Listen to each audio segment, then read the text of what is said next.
शक्ति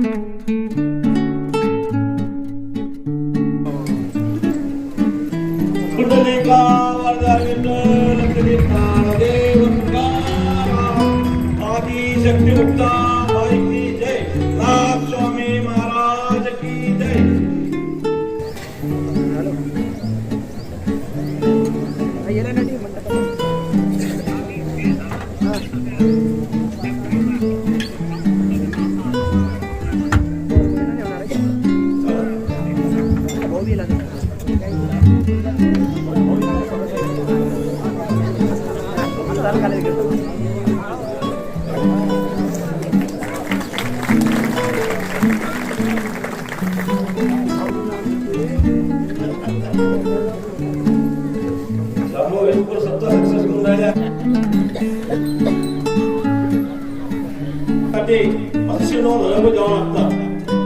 पुढच्या वर्षी तुमच्या त्या ठिकाणी भव्य सभागृह झालं पाहिजे सर्व भावनांची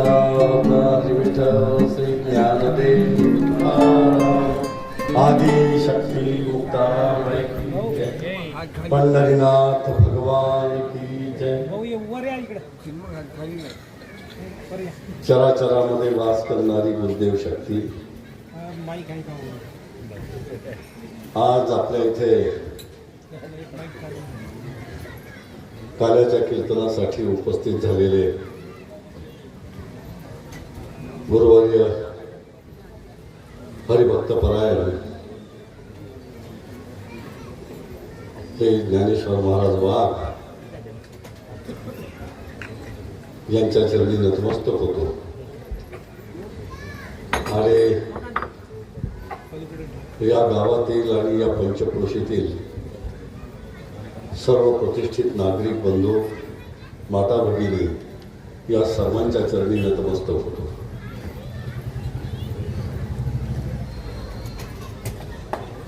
आता बलदेवरावजींनी सांगितलं हे गोपाळ महाराज वाघ आपले गोपाळ महाराज उरडकर यांच्या आम्ही कार्यक्रमामध्ये उपस्थित होतो आणि तिथे गुरुवर्य हरिभक्तपरायण ज्ञानेश्वर महाराज वाघ यांची तारीख घेतली। ही गोष्ट खरी आहे,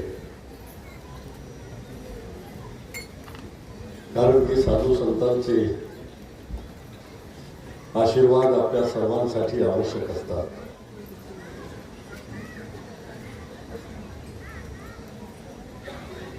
कारण यांचे समाजासाठी समाजावरती अनंत उपकार आहेत। मी एक जर साधा प्रश्न केला आपल्याला की आपल्या पंजोबाचे आजोबा कोण होते, ते किती भाऊ बहीण होते, आठवते का आपल्याला? पंजोबाचे आजोबा ते किती भाऊ बहीण हे आपल्याला आठवत नाही, कारण 200 वर्षाचा इतिहास आपल्याला आठवत नसतो। इतकंच काय, आज सोमवार आहे, मागच्या मंगळवारी आपण काय जेवलो आठवते कुणाला? म्हणजे 7 दिवसाचं सुद्धा आपल्याला आठवत नसते, कारण विस्मरण हा माणसाचा स्वभाव आहे। माणूस विसरतच असतो, परंतु 10,000 वर्षापूर्वी भगवान श्रीकृष्णाने अर्जुनाला कुरुक्षेत्राच्या मैदानात जे दिव्य तत्वज्ञान सांगितलं, ज्याला आपण श्रीमद भगवद्गीता म्हणतो, ते आजही आपल्याला जसंच तसं आठवते। नैनं चिन्नन्ति शस्त्राणि नैनं दहति पावका न चैनं केदन्त्यापो न शोषित मारुता। आत्मा हा अजर आहे, अमर आहे, अविनाशी आहे। शस्त्रांनी कापल्या जात नाही, अग्नी जाळल्या जात नाही, हवेत विरघळत नाही, पाण्यात विरघळत नाही, हवा शोषण करू शकत नाही। हे 10,000 वर्षानंतर सुद्धा आपल्याला आठवते। याचं एक मात्र कारण की श्रीमद भगवद्गीतेचं पारायण केलं जाते।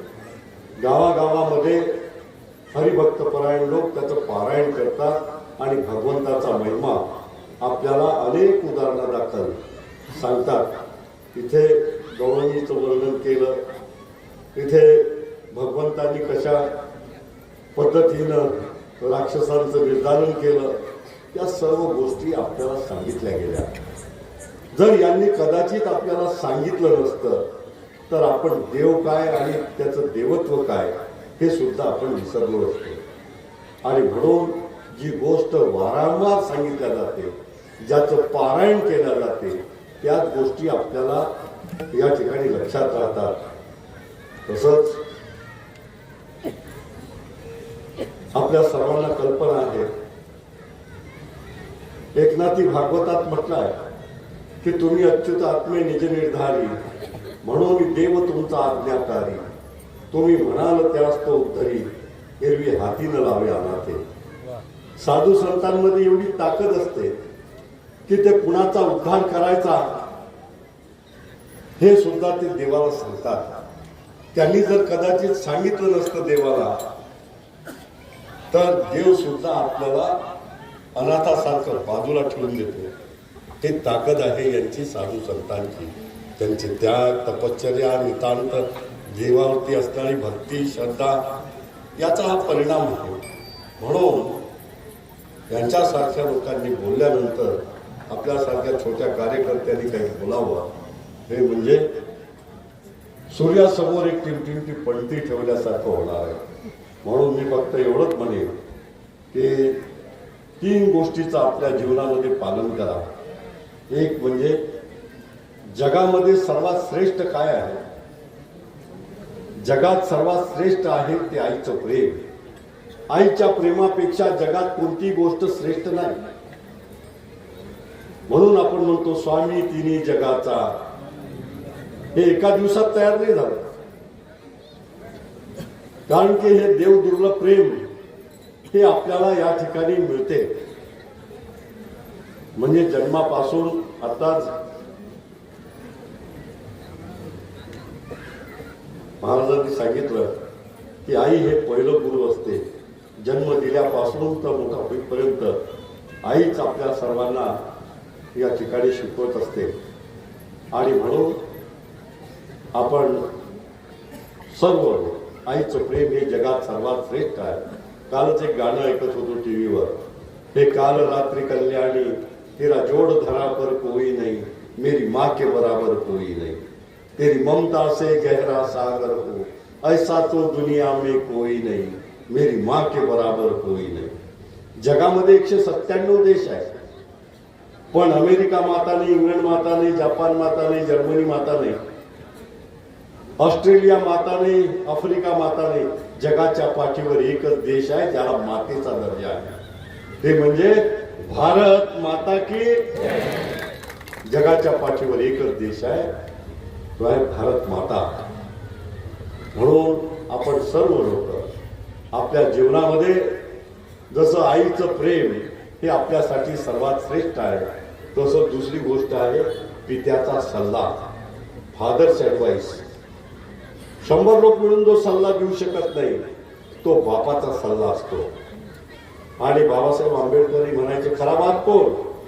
जे दुःख, जे यातना, जे दारिद्र्य, जे कष्ट उभ्या आयुष्यात आपण उपसले ते किमान आपल्या मुलामुलीच्या पदरात पडू नये याकरता झटणारा तो खरा बाप। आणि आपल्या आईच्या, आपल्या आणि वडिलांच्या आशीर्वादाने म्हणजे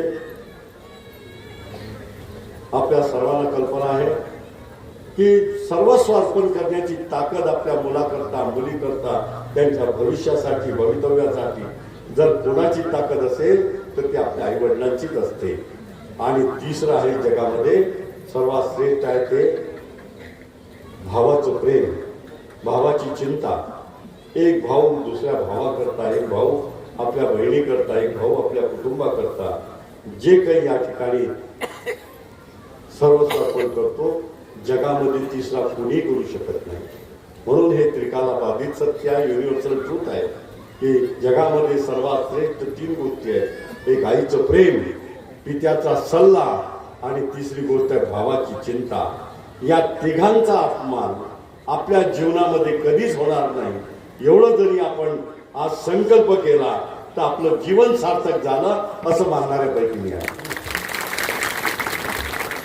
चुकूनही माझ्या हातून माझ्या आईचा, माझ्या वडिलांचा, माझ्या भावाचा अपमान होणार नाही, अवमान होणार नाही, एवढी जरी काळजी घेतली तर आपलं जीवन सार्थक झालं असं मानणाऱ्यापैकी मी आहे. आणि म्हणून आपण सर्वांनी तिथे या ठिकाणी आमचे बलदेवरावांनी सांगितलं की सभागृह झालं पाहिजे. हा आता हे तुमच्या मनासारखं काय रम्य महाराज, सभागृह याच ठिकाणी झालं पाहिजे ना. ठीक आहे, या ठिकाणी भव्य दिव्य सभागृह या ठिकाणी निर्माण करणं म्हणजे जेव्हा पुढचं कीर्तन होईल तोपर्यंत सभागृह झालं पाहिजे अशा प्रकारचे प्रयत्न आमचे सर्वांचे असतील हा विश्वास देतो. आणि पुनश्च एकदा मी या ठिकाणी आपल्या सर्वांना नमस्कार करतो आणि माझे 2 शब्द पुरे करतो. जय हिंद, जय महाराष्ट्र.